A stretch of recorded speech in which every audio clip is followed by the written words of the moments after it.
हाय, आपके साथ मैं हूँ Surbhi Sharma. India TV YouTube channel subscribe करिए, बेल आइकन दबाएं।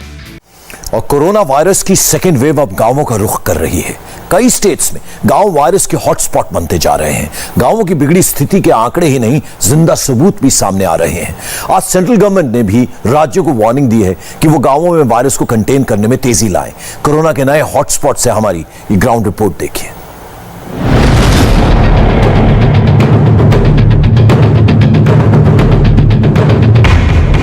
नदियों में बहती लाशें,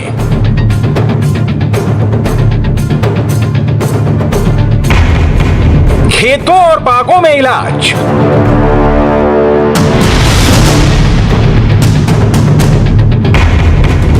झोला छाप के भरोसे ग्रामीण,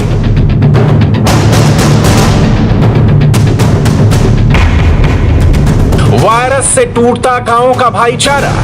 हम पॉजिटिव हैं तो हम अपने आप को हम जानते हैं, लेकिन हम छुपा रहे हैं, बताते नहीं हैं कि हाँ हमको बुरी नजर से देखेंगे और बैठने नहीं देंगे और समाज से निकाल देंगे, ऐसा कुछ मतलब हर कोई सोच इस वजह छुपा रहे हैं। लक्षण थे।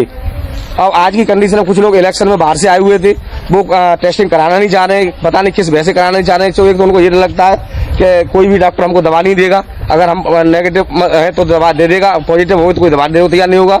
इसके लिए सबसे बड़ी बात यह पैसे का अभाव है। लोग ये कहते हैं हमारा बाहर जाके पैसा ज्यादा खर्च होगा, कहीं बेड नहीं मिल रहे प्राइवेट में किसी भी कीमत पे। इससे 20 दिनों की बात की जाए तो कितने लोग 20 तारीख से 18 तारीख से मेरे गांव में आज तक 14 मौत हुई है और अभी लोग टेस्ट नहीं करा रहे। मेरा गांव 1/4 भाग मात्र टेस्ट हुआ है, लोग आते नहीं है, बड़ी मुश्किल से लेके आते हैं उनको। कोरोना वायरस की सेकेंड वेव ने शहरों पर कहर बरपाने के बाद अब गांवों को अपने शिकंजे में कसना शुरू किया है। बिहार, उत्तर प्रदेश, पंजाब, हरियाणा, राजस्थान, छत्तीसगढ़, महाराष्ट्र, मध्य प्रदेश, इन राज्यों में ज्यादा ग्रामीण आबादी वाले जिलों में कोरोना की पॉजिटिविटी रेट 10% से ज्यादा है। खुद सरकार के आंकड़े कह रहे हैं कि गांवों में बढ़ते कोरोना केस अब उन राज्यों को दोबारा सेकेंड वेव की गिरफ्त में धकेल रहे हैं जो लॉकडाउन की मदद से शहरों में वायरस के प्रकोप से उबर रहे थे। मध्य प्रदेश में 45 जिले ऐसे हैं जहां पॉजिटिविटी रेट 10% से ज्यादा है। यूपी में ऐसे जिलों की संख्या 38, तो महाराष्ट्र में 36, बिहार में 33, हरियाणा के 22 जिलों में पॉजिटिविटी रेट 10% से अधिक है। तो संक्रमण की यही रफ्तार राजस्थान के 28 जिलों और छत्तीसगढ़ के 24 जिलों में भी देखी जा रही है। देश के तमाम ग्रामीण इलाकों में कोरोना वायरस का कहर किस तरह टूटा है, उसके 3 सबूत बिहार, उत्तर प्रदेश में गंगा और यमुना नदियों में तैरते दिखे। स्थानीय लोगों ने इसकी शिकायत प्रशासन से की। लगभग हर जगह से प्रशासन का जवाब उम्मीद के मुताबिक आया। जिम्मेदारी टालना, जांच कराने का बहाना, जिस जांच के नतीजे शायद ही पता चले, दूसरों को दोष देना और जरूरी कदम उठाए जाने का घिसा पिटा बहाना। बात उत्तर प्रदेश की हो या बिहार की, बिहार के बक्सर में जब गंगा नदी में बड़ी संख्या में लाशें तैरती दिखी तो प्रशासन उनकी लीपापोती में जुट गया। आनन फानन में ग्रामीणों को लाश ठिकाने लगाने में जुटा दिया गया। अभी लाश देखिए, कोई गारंटी नहीं है पानी में से कितनी लाश जलाई है, कितनी उगी है। आज कितना डिस्पोजल किया आप लोग गड्ढे में? आज डिस्पोजल में 40 लाश डिस्पोजल में गए। अभी बाहर कितने लाशें दिख रही है? लगभग हमें हम लोग को बाहर दिखाई दे रही है कम से कम लाश 40-50। हम लोग तो जिंदगी में पहली बार देख रहे थे इतना लाश, पहले ऐसा नहीं देखता था कभी नहीं। अधिकारियों की संवेदनहीनता देखिए कि लाशें दफनाने में लगाए गए गांव के लोगों को उनकी सुरक्षा के लिए पीपीई किट तक नहीं दी गई। अब सर डर लगता है, क्यों नहीं डर लगता है सर? जिंदगी मौत पर हम लोग खड़ा है। अब नहीं तो कहते हैं कि घाट पर रहेगा तो डंडा मार के भगाएंगे, नहीं तो करो ये कोई जबरदस्ती है। अच्छा, ऐसे करते हैं? जी सर, अभी भी कहते हैं कि अभी काम करो नहीं तो मार के भगाएंगे, दूसरा डोम के रखेंगे। अब हम जिंदगी अब मौत से लड़ रहे हैं सर, क्या करें? हम अपना रोजी रोटी छोड़ दें? अलग से इसके हमारा जिंदगी नहीं है। बक्सर के स्थानीय लोग कहते हैं कि उन्होंने अपनी पूरी जिंदगी में गंगा में इतनी लाशें तैरती नहीं देखी। पहले ऐसा दिखता था? मैं पहले कम रहा, कभी कहीं लोग गई जी। तो ये संक्रमण का भी तो खतरा बढ़ रहा है बाबा। हाँ राजा, तो क्या करिए? मान लीजिए कि कोई पॉजिटिव केस है और वो यहाँ पे लाश फेंक दिया गया है, तो इससे तो संक्रमण तो बढ़ने का खतरा है। लाश ना दी जाए जी, लाश को नहीं दी गए, ये आगे शमशान घाट। हाँ और कहाँ कहाँ से लाशें आती है? अने बारे हमर जौन लाश परवाह होले वो देख के आ जाले। बक्सर में गंगा में बहती लाशों पर सवाल उठे तो अधिकारियों ने ठीकरा पड़ोसी उत्तर प्रदेश पर फोड़ दिया। वहाँ पाया गया है कि जो है अपस्ट्रीम साइड से भी जो है वो बॉडी आ रही है। बक्सर का जो है बॉडी जो है वो बक्सर का नहीं है, वो प्रवाह होकर आ रहा है। और जो भी प्रथम दृष्टया जो हमारी टीम है, जो हम लोगों को इन्फॉर्मेशन मिली है, उसमें यह है कि लाश जो है लगभग 2-3 दिनों का है। और आप अगर नॉर्मल देखेंगे कोई बॉडी अगर जहाँ डुबाया जाता है और प्रवाह में जो है उसी जगह वो ऊपर नहीं आएगा, तो इसका बक्सर में हम लोगों को आ रहा है। और चूंकि वहाँ पे घुमाव भी है, तो जो अपस्ट्रीम से जो भी बॉडी आ रही है, चूंकि घुमाव होने के कारण जो है वो यहाँ पे अटक जा रही है। तो हम लोग जो है बाकी जो जिले हैं हमारे जो नेबरिंग स्टेट के, उनसे भी हम लोग कोऑर्डिनेट कर रहे हैं। और अभी जो विधिवत जो कार्रवाई होनी चाहिए थी, जो डेड बॉडी का जो सम्मान होना चाहिए, उसको हम लोग करेंगे। और जो पुलिस की जो कार्रवाई होगी, इंक्वेस्ट का है या पीएम करना हो, जो भी सैंपलिंग जो विधिवत होनी चाहिए वो हम लोग करके बॉडी को जो है सम्मानपूर्वक डिस्पोज करेंगे। बिहार के अफसर कह रहे हैं कि ये लाशें यूपी से बहकर आ रही हैं। उत्तर प्रदेश के गाजीपुर में इसके सबूत भी दिख गए। गाजीपुर में गंगा नदी के किनारे स्थित कई गांवों में लाशें तैरती दिखी हैं। जब आसपास के इलाके में बदबू फैलनी शुरू हुई तो लोगों ने गंगा में तैरती लाशों की इत्तला प्रशासन को दी। सवाल यह है कि ये शव कहां से बहकर आ रहे हैं? क्या ये लाशें कोरोना संक्रमित लोगों की हैं? स्थानीय लोगों का कहना है कि बहुत से लोग पैसे ना होने पर लाशों को जलाने की बजाय गंगा में बहा रहे हैं। इनमें कई कोरोना संक्रमित मरीजों के भी शव हैं। इसकी जानकारी प्रशासन को पहले दे दी गई थी कि यहाँ पर लकड़ी के अभाव में और जो है लकड़ी के अभाव में यहाँ पर जो है जल प्रवाह किया जा रहा है, जिसमें गहमर, करहिया, खुदरा, बिहार के सीमावर्ती इलाके, पचौरी, सायर, ये लगभग 12-13 गांव के जल प्रवाह यहाँ पर हुए। वहीं गाजीपुर के जिलाधिकारी गंगा में तैरती लाशों के सवाल पर कोई सीधा जवाब नहीं देते। हाँ, वो ये वादा जरूर कर रहे हैं कि ग्रामीणों में कोरोना वायरस का प्रकोप नहीं फैलने देंगे। देखिए, अब गंगा सभी के लिए पवित्र है। गंगा को माता दर्जा दिया गया है और इसमें शव का विसर्जन या जल प्रवाह या जल समाधि माना जाता है कि मोक्ष की तरफ हमारी परंपराएं आगे बढ़ती हैं। अब उसमें जनपद या प्रदेश तक वो सीमाएं नहीं खींची जा सकती हैं। ऐसे स्थानों पर जो जहां जहां अंत्येष्टि क्रियाएं निर्धारित हैं, वहां बिहार के भी लोग आते हैं, यूपी के भी लोग भी करते हैं, गाजीपुर के भी लोग करते हैं, चौसा के भी लोग करते हैं, बक्सर के भी लोग करते हैं। बट कुछ स्थान ऐसे हैं जो गाजीपुर क्षेत्र में ही पड़ता है और कुछ स्थान ऐसे हैं जो बक्सर और चौसा में भी पड़ता है। तो हर स्थानों पर लोग करते हैं। हमारा प्रयास ये है कि संक्रामक रोग न फैले, साफ सफाई बनी रहे और दवाओं का वितरण होता रहे, लोगों को हम जागरूक करते रहे, जिससे इस महामारी से लोग निजात पा सकें। अभी गंगा घाटों पर कुछ सफाई और कुछ जो शव मिले हैं इनको निस्तारण करने का प्रयास। अभी हमारा प्रयास है कि गांव में साफ सफाई लगातार बनी रहे, गांव के लोग इससे प्रभावित न होने पाए। गांव में कोरोना का खौफ किस कदर है, इसे आप उत्तर प्रदेश के दूसरे छोर पर बसे आगरा में देख सकते हैं। ये मंजर आगरा के एतमाद उल्ला दौला तहसील के कोरगमा गांव का है। यहां पिछले 20 दिनों में 14 लोगों की मौत हो चुकी है। शुरुआत पंचायत चुनाव के वक्त से हुई। जब चुनाव ड्यूटी पर गए लोग लौटे तो खांसी, सिरदर्द और बुखार जैसी दिक्कतें होने लगी। देखते ही देखते चुनाव ड्यूटी पर गए 2 लोगों की मौत हो गई। गांव के अंदर में स्थिति इतनी भयानक है, आदमी बहुत ही मजबूर और वो भयानक है। बात नहीं, अंदर अपने घर के अंदर ही रहना चाह रहा है। कुछ पॉजिटिव लोग हैं जो अनपढ़ हैं, वैसे हैं, कमार हैं, इधर उधर गलियों में घूम रहे हैं। उसकी इसलिए आदमी को आज पुलिस बुलवाई गई है, वो लोग अंदर रहें, गांव मैंने हम क्वारंटाइन रहें या होम क्वारंटाइन मैंने बना रखा है इस विद्यालय में, प्राथमिक विद्यालय कोरगमा में, उसमें रहें। कब से केसेस बढ़े हैं कोरोना की? कुसमा जो यहाँ से हमारी चुनाव हुआ है 15 अप्रैल से, उसके बाद केस बढ़ते गए और कम से कम 14 मृत्यु हो गई है हमारे गाँव में। कितने दिनों में? ये लगभग आज के तारीख 10 20 दिन में। कोरोना भयंकर रूप कोरोना धारण कर लिया है। एक हमारा लड़का भी है, शिक्षा मित्र है, जो 15 तारीख को या चुनाव की ड्यूटी दे के आया है। वो उसी दिन से अभी बीमार है, अभी पूर्ण पे ठीक नहीं है। एक हमारे भाई दौलतपाल सिंह जो फिरोजाबाद में सहायक अध्यापक हैं, उनकी 26 तारीख को ड्यूटी लगी थी और उनकी 3 तारीख को मृत्यु हो गई है। क्या कारण आदमी कब से कैसे बढ़ी हुई है? ये कोरोना के, हाँ, ये 15 से ही चल रहे हैं बढ़कर, 15 तारीख से कम नहीं हुए हैं। और एक 14 आदमियों की मृत्यु हो चुकी है। 2 लोगों की मौत के बावजूद ग्रामीणों ने एहतियात नहीं बरता। लक्षण होने के बावजूद लोगों ने खुद को आइसोलेट नहीं किया। ये लापरवाही काफी भारी पड़ी। 1 हफ्ते के अंदर ही गांव में स्थिति बहुत खराब हो गई। गांव के लोगों का कहना है कि 18 अप्रैल के बाद गांव में बीमार लोगों के मरने का सिलसिला शुरू हो गया था। देखते ही देखते 20 दिन के अंदर अलग अलग परिवार के 14 लोगों की मौत हो गई। हालांकि इन सभी 14 लोगों की मौत कोरोना से ही हुई है, ये अभी नहीं कहा जा सकता, क्योंकि ज्यादातर लोगों ने कोरोना का टेस्ट कराया ही नहीं था। गांव में कोरोना की इलेक्शन के पंचायत चुनाव हुआ, उसके चक्कर में लोग एक दूसरे संपर्क में रहे और इसकी वजह से कोरोना की महामारी मेरे गांव में प्रवेश कर चुकी है, बहुत अच्छे स्तर पर प्रवेश कर चुकी है। और सबसे बड़ी बात है, गांव के लोग मानने को तैयार नहीं है। कुछ लोग ऐसे हैं जो अफवाह फैलाते हैं कि कोरोना कुछ नहीं है, ये लोग ने मतलब धंधा बना रखा है।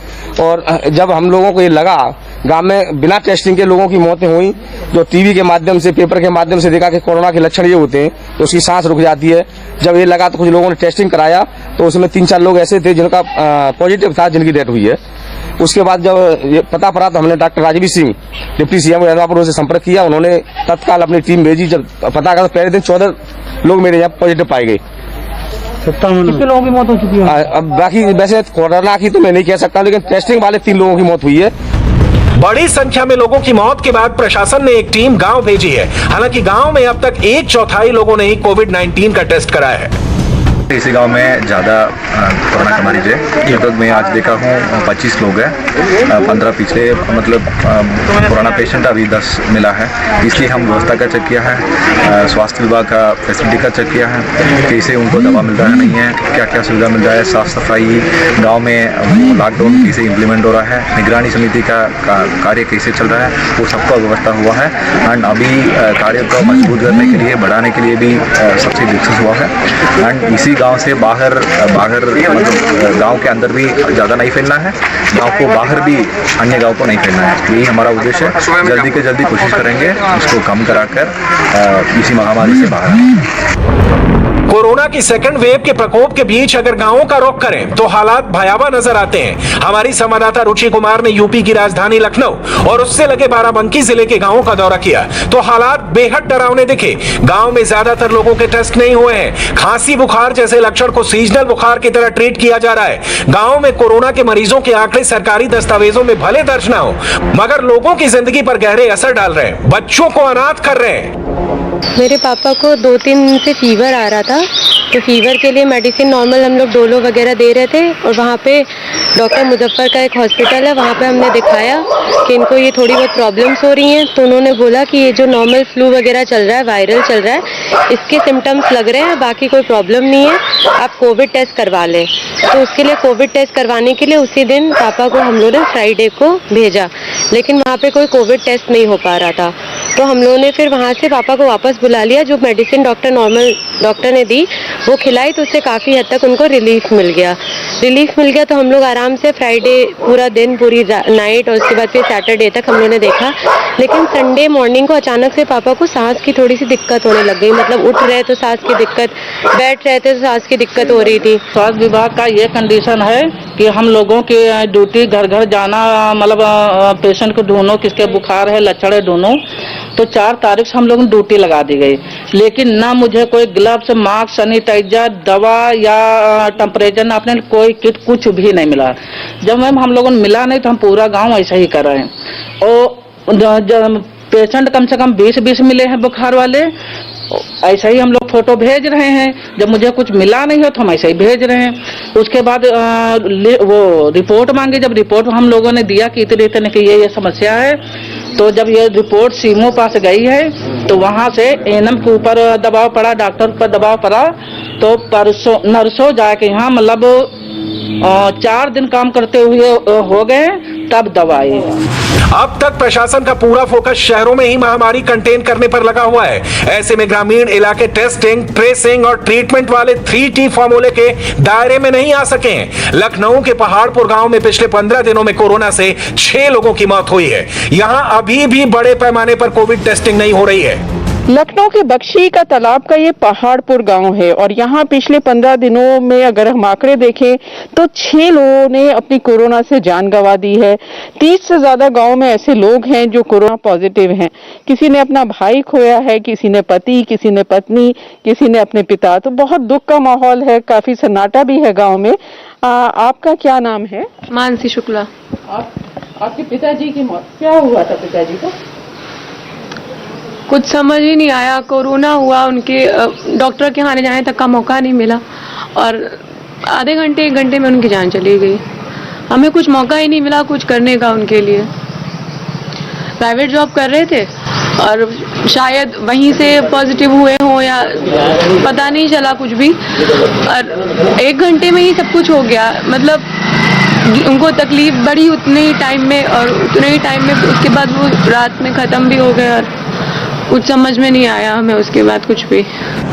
लखनऊ से लगे बाराबंकी जिले के गांव भी प्रशासन की अनदेखी के शिकार हुए हैं। मेडिकल सेवाओं की कमी के चलते लोग खांसी बुखार जैसी दिक्कत होने पर झोला छाप डॉक्टरों की मदद दे रहे हैं। गाँव में जो हेल्थ सुविधाएं हैं वो उतनी नहीं है जितनी होनी चाहिए। उत्तर प्रदेश में अगर बात करें तो यूपी में 1 लाख गांव है और 16 करोड़ से ज्यादा की आबादी यूपी के गांव में रहती है। और जो PSC जो प्राथमिक हेल्थ सेंटर्स है या सामुदायिक स्वास्थ्य केंद्र है वो यूपी में करीब 5,000 हैं और सरकारी डॉक्टर्स इनके लिए करीब 18,000 होने चाहिए, लेकिन 5,000 की कमी है। तो यानी इतनी बड़ी महामारी है। हालांकि सरकार आउटसोर्स कर रही है, बाहर से ले रही है, लेकिन गांव में चिकित्सा सुविधाएं ठीक नहीं है और जिसकी वजह से जो झोला छाप डॉक्टर हैं वो भी बहुत बार कोरोना मरीजों का इलाज कर रहे हैं, जिससे उनकी जान भी जा रही है। गांव में कोरोना के बढ़ते प्रकोप को देखते हुए यूपी सरकार ने ग्रामीण क्षेत्रों में महामारी रोकने के लिए कई कदम उठाए हैं। राज्य सरकार का दावा है कि अब सूबे के 75 जिलों से करीब 98,000 गांवों में रैपिड एंटीजन टेस्टिंग अभियान की शुरुआत की गई है। इस काम में यूपी सरकार की मदद विश्व स्वास्थ्य संगठन भी कर रहा है। उत्तर प्रदेश के पड़ोसी मध्य प्रदेश में भी हालात दिन ब दिन बिगड़ते जा रहे हैं। कोविड-19 की सेकेंड वेव को शहरों के लॉकडाउन से रोकने वाले MP के 45 जिलों में पॉजिटिविटी रेट 10% से अधिक है। यह देश के किसी भी राज्य में सबसे ज्यादा है। ये तस्वीरें मध्य प्रदेश के विदिशा जिले की हैं।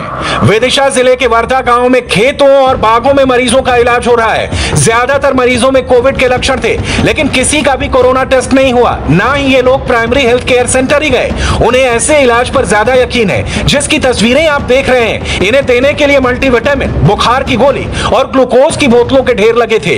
ये कोई अस्पताल नहीं, एक झोला छाप दुकान है, जहां इलाज के नाम पर लोगों की जिंदगी से खेलने का कारोबार चल रहा है। इलाज करने वाला कोई डॉक्टर नहीं, ना ही रजिस्टर्ड मेडिकल प्रैक्टिशनर है। पहले उसके पिता ऐसा इलाज करते थे और अब वो लोगों का इलाज तजुर्बे के आधार से करता है। मेरा अब्दुल करीम खान था। डिग्री अपने पास कौन कौन सी है? डिग्री कोई सी नहीं है साहब, अपने पिताजी की डिग्री पे कर रहे हैं। पिताजी शांत हो गए। मजे की बात यह है कि जब प्रशासन ने इस झोला छाप दुकानदार के खिलाफ एक्शन लेना चाहा तो लोगों ने ही विरोध करना शुरू कर दिया। वो मानने को ही तैयार नहीं थे कि उनका जो इलाज हो रहा है वो उन्हें नुकसान पहुंचा सकता है। शिकायत ये भी है कि जब उन्हें अस्पतालों में जगह नहीं मिलती तो वो जाएं कहां। 100 आदमी बीमार पड़े, अब इलाज नहीं कर रहे हमारो। अब तुम व्यवस्था तुम्हारी जा करवाओ। सरकार के मुताबिक 5 मरीज डॉक्टर में जवाब है। वहाँ जाओ, वहाँ के नहीं अस्पताल में देखो डॉक्टर नहीं है तो उनकी व्यवस्था आप तुम्हें करने। अब तू करवाओ, तू करवाएगा व्यवस्था। 35 साल से 10-50 साल सेवा कर रहे हैं और कैसी सेवा कर, रात के दिन के, और इतनी साफ सफाई तो तुम कर नहीं सके तो तुम्हारे अस्पतालों में साफ सफाई 50 साल से भी जंगांजों पे तक बात इंक्वायरी भैया का सही काम की कोई नहीं करे। लोगों का गुस्सा बता रहा है कि गांवों तक न सरकार पहुंची है और ना ही उसकी सेवाएं।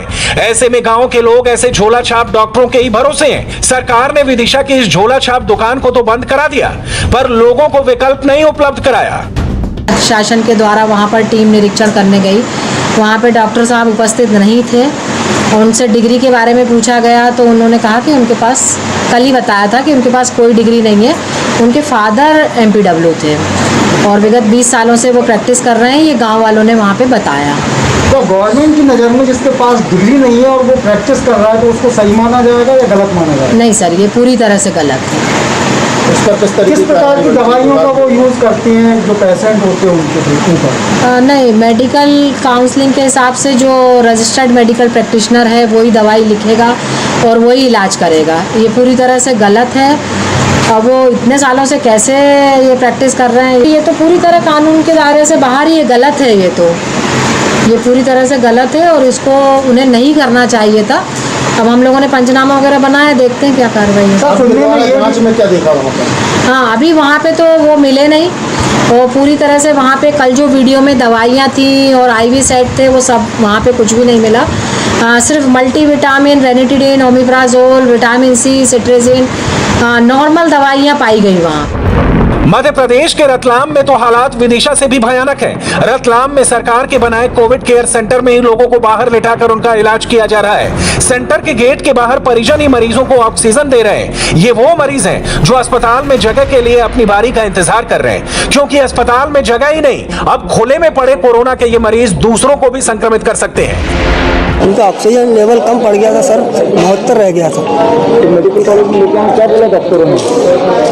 बोला तो कुछ नहीं सर, ऑक्सीजन लगा के बस। अंदर नहीं लिया आपका? जी सर, अंदर नहीं लिया अभी तक। वही तो सर मैं 2-3 बार कह चुका हूँ उनको कि सर अंदर लीजिए इनको, तो कोई सुनवाई नहीं हो रही सर।